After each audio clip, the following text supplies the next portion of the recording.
안녕하십니까. 삼정 KPMG 감사위원회 지원센터의 심정훈입니다.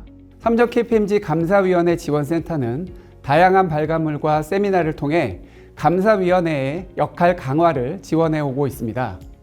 이번 영상은 사회이사에게 묻다 시리즈로서 사회이사님들과 감사위원들께서 관심을 가져야 할 사항으로 저명한 법률 전문가이자 법무부 상법특별위원회 위원이신 고려대학교 법학전문대학원 김태진 교수님을 모시고 이사회와 감사위원회의 과제에 대한 고견을 듣도록 하겠습니다.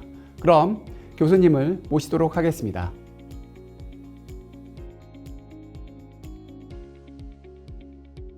교수님, 이사의 주주에 대한 충실 의무를 포함해서 상법 개정이 이미 이루어졌고 후속적인 개정도 임박해 있는데요. 이러한 상법 개정을 통해 자본시장에 전달하고자 하는 핵심적인 내용과 그 배경에 대해서 설명 부탁드립니다. 네. 오랫동안 한국 기업들의 낮은 주가 순자산 비율로 인해서 한국의 자본시장에 대해서는 코리아 디스카운트라는 말이 있었습니다. 더구나 최근 기업 가치를 훼손하면서까지 지배주주의 이익을 도모한 몇 개의 사건들까지 겹쳐서 지배구조에 대한 불신이 상당히 높아졌고, 이러한 점들이 2025년에 추진된 상법 개정의 배경이라고 할 수 있습니다. 그러면 그동안 있었던 상법 개정의 핵심을 좀 말씀드리겠습니다. 2025년 7월에 이루어진 1차 개정의 핵심은 바로 이사의 충실 의무와 관련돼서 이사에게 주주이익 보호 의무를 명문화하였다는 점입니다. 그 밖에도 이제 상장회사 사회이사를 독립이사로 명칭을 변경하고 반드시 두어야 되는 의무 선임 비율을 기존의 4분의 1이었는데요. 그걸 3분의 1로 상향 조정하였다는 점도 있고, 감사위원 선임 해임 시에 이제 최대 주주는 항상 특수관계인과 합산하여 발행주식 총수의 3%를 초과하는 수의 의결권은 이제 행사할 수 없도록 하였다는 점이 또 이제 특징이라고 할 수 있습니다. 그리고 전자주주총회의 법적 근거를 드디어 마련했습니다. 우리가 코로나를 맞이해서 전자주주총회의 법적 근거가 없이 사실상 이제 전자주주총회의 필요성을 인지하고 많이 이제 영상으로 하기도 했는데요. 이번에 이제 법적 근거를 마련하고 또 상장회사의 경우에는 현장 주주총회와 병행해서 개최할 수 있다는 점도 이제 추가가 됐습니다. 그런데 대규모 상장회사는 반드시 전자주주총회를 병행해서 개최해야 합니다. 그리고 또 8월에 잇따라 2차 개정이 있었습니다. 2차 개정은 이제 그 핵심이 두 가지인데요.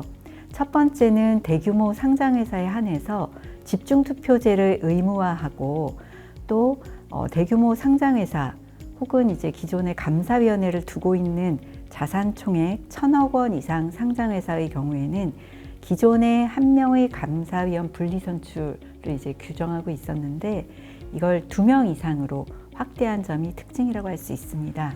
그리고 또 3차 개정이 이제 임박해 있는데, 3차 개정안의 핵심은 바로 자기 주식입니다. 그래서 자기 주식의 본질에 대해서 기존의 자산이다, 미발행 주식이다 좀 논란이 많았고, 사실 우리 판례는 자산설을 취하고 있었습니다. 그런데 이제 개정안에서는 미발행 주식이다 라는 것을 명확히 하고, 이 자기 주식은 아무런 권리가 없다 라는 점을 좀 밝히고 있습니다. 그러니까 자기 주식을 교환 또는 상환 대상으로 해서 사채를 발행하거나 이제 자기 주식을 질권의 목적으로 하는 것도 이제 금지되는 거죠.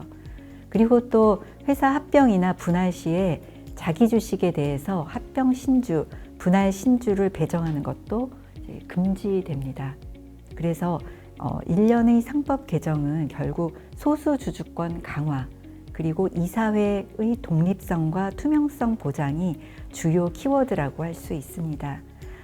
그래서 저는 이러한 개정은 자본시장을 향해서 이제 투자자 신뢰를 회복하고 좀 더 한국의 자본시장을 활성화시키겠다라는 메시지로 이해하고 있습니다.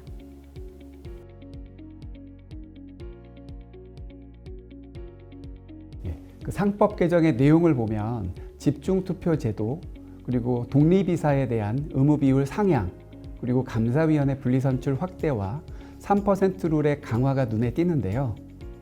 앞으로 이사, 감사위원회 선출과 이렇게 구성된 이사회, 감사위원회에는 어떠한 변화가 있을 것으로 예상하시는지요? 일단은 집중투표제가 잘 아시다시피 주주가 이제 보유한 주식 수를 그냥 그 한 주당 한 표 이걸 그냥 이게 투표하는 것이 아니라 선임할 이사수만큼 총 의결권을 특정 후보 1인에게 몰아주거나 아니면 여러 후보에게 나누어서 투표할 수 있는 그런 제도입니다. 그래서 종전에는 많은 회사들이 정관으로 이제 집중투표를 배제하는 것이 관행이었습니다. 그런데 대규모 상장회사의 경우에 집중투표제가 의무가 되기 때문에 집중투표제를 시행하게 되면 이제 대주주 같은 경우에는 이제 뽑아야 되는 후보가 많기 때문에 분산해서 여러 후보에게 표를 던지게 되고, 또 소수주주 같은 경우에는 소수주주 측이 제안한 후보가 있다, 특정 후보가 있다 그러면 그 특정 후보에게 집중해서 표를 행사할 수 있습니다. 그렇게 되면 아무래도 예전보다는 소수주주 측이 제안한 후보가 이사회 멤버로 선임될 가능성이 훨씬 높아졌다라고 볼 수 있습니다.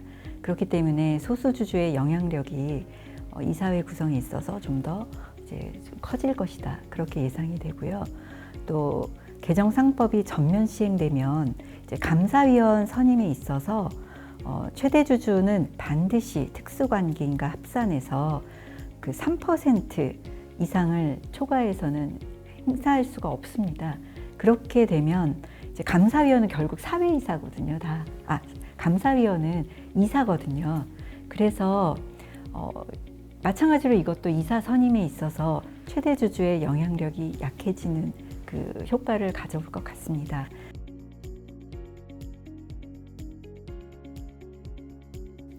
이사는 회사뿐만 아니라 주주를 위하여 직무를 충실하게 수행해야 하고 총주주의 이익을 보호하고 전체 주주를 공평하게 대우해야 한다는 것인데요. 여기서 총주주와 전체 주주의 의미를 어떻게 해석해야 하는 것인지요. 그리고 주주 충실 의무가 쟁점이 될 수 있는 안건들은 어떤 것들이 있을까요? 네. 그 가장 어려운 질문을 해주셨습니다. 그 상법 382조의 3 이사의 충실 의무 등이라는 표제의 이제 개정법 내용은 여러분들께서 이제 잘 아시겠지만, 그 이사는 법령과 정관의 규정에 따라 회사 및 주주를 위하여 그 직무를 충실하게 수행하여야 한다. 그리고 제2항으로 이사는 그 직무를 수행함에 있어 총주주의 이익을 보호하여야 하고 전체 주주의 이익을 공평하게 대우하여야 한다 라는 내용이 있습니다. 이 내용을 이제 둘러싸고 굉장히 지금 많은 학계에서도 이제 많은 논의가 있습니다. 일단은 이번 상법 개정에서 입법 자료를 보면 이제 종전의 상법이 주주에 대한 충실 의무를 규정하고 있지 않았다라는 점을 언급하고 있고, 그래서 이를 명문화한다라고 밝히고 있습니다. 그렇지만 상법 개정 전에도 이사가 그 주주에 대한 충실 의무를 이제 지지 않는다, 내지는 주주의 이익을 침해해도 아무런 책임을 지지 않는다라고 볼 수 있느냐라는 것에 대해서는 저는 그렇게는 생각하지 않습니다. 그래서 아마도 대부분의 상법학자들은 그 이사가 직무를 수행함에 있어서 그 총주주의 이익을 도모한다라고 생각하고 있었을 것이라고 저는 생각합니다. 그래서 종전법에 의하더라도 이사가 주주의 이익을 직접적으로 침해하였으면 제3자에 대한 손해배상 책임 법리에 따라서 혹은 민법상 불법행위 책임 법리에 따라서 이제 손해배상 책임을 지는 것이 맞습니다. 그런데 그동안 주주에 대한 구제 수단이 적절하게 작동되지 않았다라는 그런 점에 대한 반성이라고 좀 생각하시면 될 것 같습니다. 또 우리 판례가 회사의 이익을 굉장히 엄격하게 보면서 회사의 이익과 주주의 이익을 이제 구별하고, 그리고 또 분명히 이제 주주 이익이 침해됐다고 볼 수 있는 상황에서도 그렇게 판단하지 않았다라는 점들이 결국에는 이제 이번에 이사 충실 의무 조항 개정하면서 이러한 문구가 들어가게 된 배경이다라고 생각을 합니다. 그래서 표제를 보시면 이 표제에서도 그 충실 의무 등이라고 표현되어 있어서 이제 전통적인 충실 의무보다는 더 넓은 개념이라는 것을 이제 밝히고 있습니다. 그렇다면 이제 여기서 말하는 그 총주주 그리고 전체 주주 어떻게 해석해야 될 것인가가 이제 가장 중요한 부분인데요. 이제 기업 경영의 대부분의 일상적인 경우는 회사의 이익과 전체 주주의 이익을 일치합니다. 회사가 잘 되면 주주도한테 좋은 것이고, 그래서 그 총주주 이익 보호 의무는 그 회사의 이익과 더불어 주주 전체의 이익까지 고려하라라는 의미로 받아들이면 되실 것 같습니다. 그래서 이제 그 여기서의 총주주는 사실은 이제 개별 주주를 뜻하는 것이 아니고 집합적인 의미에서 전체 주주로 보시면 되는데, 그러면 다시 그 아래 전체 주주의 이익을 공평하게 대우한다라는 것이 등장하고 있는데요. 이건 또 무슨 의미인가 이제 많은 분들이 궁금해하시는데, 사실 입법자의 의도는 이제 자료만 보면 명확하지 않습니다. 명확하지 않는데 저는 이 부분은 그 바로 주주에 대해서 이제 정당한 가치 보상의 국면이라고 생각을 합니다. 그리고 정당한 가치 보상이 가장 극명하게 드러나는 것이 바로 M&A 그 상황이라고 생각하고요. 그래서 M&A로 인하여 이제 발생하는 시너지를 주주들에게 적절하게 그리고 공평하게 분배하여야 한다는 점을 명확하게 하는 것이 이 문구의 핵심이다라고 생각합니다.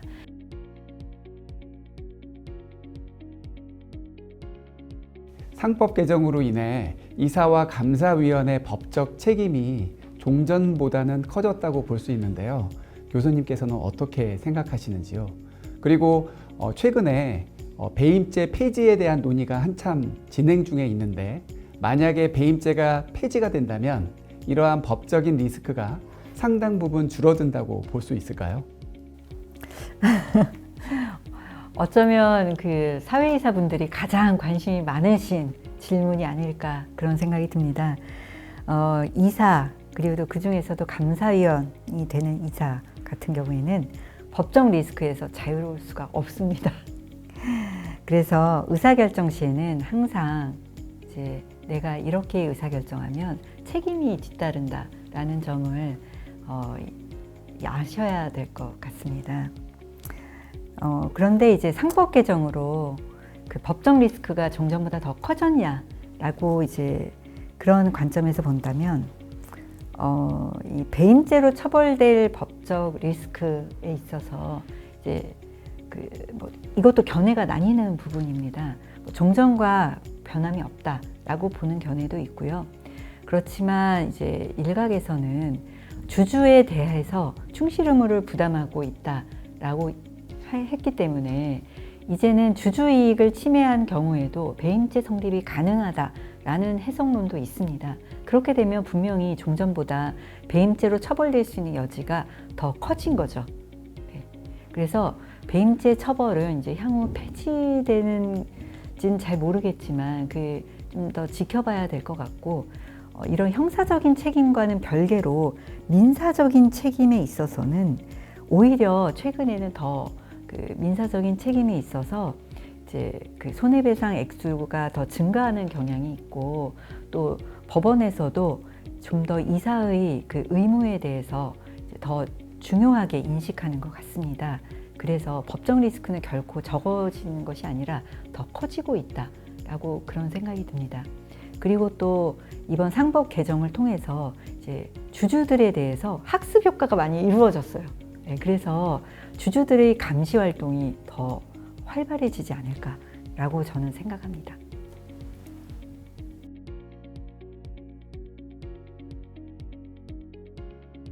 교수님, 그간 다수의 회사들의 사회이사, 감사위원으로 활동을 많이 하셨는데요. 앞으로 이사회 감사위원회 활동을 수행하는 데 있어서 법적인 책임을 최소화하기 위한 각별히 주의해야 할 사항에 대해서 말씀을 부탁드립니다.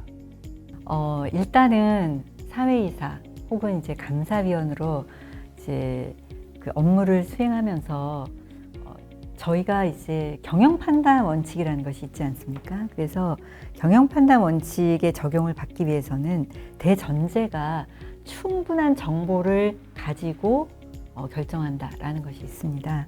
그래서 안건과 관련해서 의사결정을 할 때에는 이제 충분한 정보를 제공받으셔야 되고, 만약 그 본인이 생각하기에 충분한 정보를 제공받지 못했다라고 한다면 적극적으로 정보를 요청하시거나 아니면 사전 질의를 통해서 좀 안건의 내용을 정확하게 인지하고 확인하실 필요가 있습니다. 예. 그리고 이제 상법 개정과 관련해서 이사의 충실 의무가 이제 좀 더 확대돼서 주주이익 보호까지 이제 있다는 점을 항상 기억해 주시면서, 이제 해당 안건이 혹시라도 이제 전체로서의 주주이익 보호 관점에서 한 번 더 그 검토되었는지, 그래서 그 부분을 좀 확인하실 필요가 있다라고 생각이 듭니다. 특히 계열사 간 이루어지는 거래, M&A 뭐 이런 것들은 더 주의하셔야 될 것 같습니다. 그리고 감사위원은 회사의 비용으로 전문가 조력을 구할 수 있기 때문에 그 부분도 이제 적극적으로 활용하셔서 외부 전문가의 의견을 들어보시는 것도 도움이 많이 될 것 같습니다. 법에서는 사회이사 그리고 감사위원에게 경영진에 대한 모니터링 기능을 기대하고 있습니다. 그래서 경영진이 만약 전체 주주의 이익 혹은 회사의 이익이 아닌 다른 특정인의 이익을 추구하고 있다면 거기에 대해서는 분명히 명확하고도 확고하게 대처하실 필요가 있습니다. 그래서 사실 우리가 이사회 실패라고 종종 얘기를 많이 하는데요. 그건 이제 법이 부족해서가 아니라 어쩌면 이제 이사회 회의실에서 반대하기 힘든 분위기 때문이다라는 지적도 있습니다. 그렇기 때문에 이런 분위기 문제를 해결하기 위해서는 CEO를 좀 제외하고 사회이사 분들끼리 정기적으로 모이셔서 사회이사 회의 같은 그런 자리를 마련하시는 것도 도움이 많이 될 것 같습니다. 그리고 경우에 따라서는 이제 외부 감사인과 정기적으로 회의를 통해서 회사 내 문제점이라든가 그런 것들을 이제 인지하는 것도 도움이 많이 될 것 같습니다. 네, 알겠습니다. 교수님, 귀한 시간 내주셔서 감사합니다. 네, 감사합니다. 오늘은 법률 전문가이신 고려대학교 법학전문대학원 김태진 교수님을 모시고 소중한 경험과 고견을 듣는 시간을 가졌습니다. 오늘 영상은 잘 시청하셨습니까? 오늘 강연을 포함해서 감사위원회의 직무수행과 관련된 다양한 자료는 삼정 KPMG 온라인 교육 포털인 삼정 KPMG 아카데미에서 확인하실 수 있습니다. 삼정 KPMG가 제공하는 발간물, 세미나 등의 자료는 ACI 카카오톡 채널을 통해서도 확인하실 수 있습니다. 지금 화면에 보시는 QR코드를 통해 접속하시면 다양한 자료를 신속하게 받아보실 수 있습니다.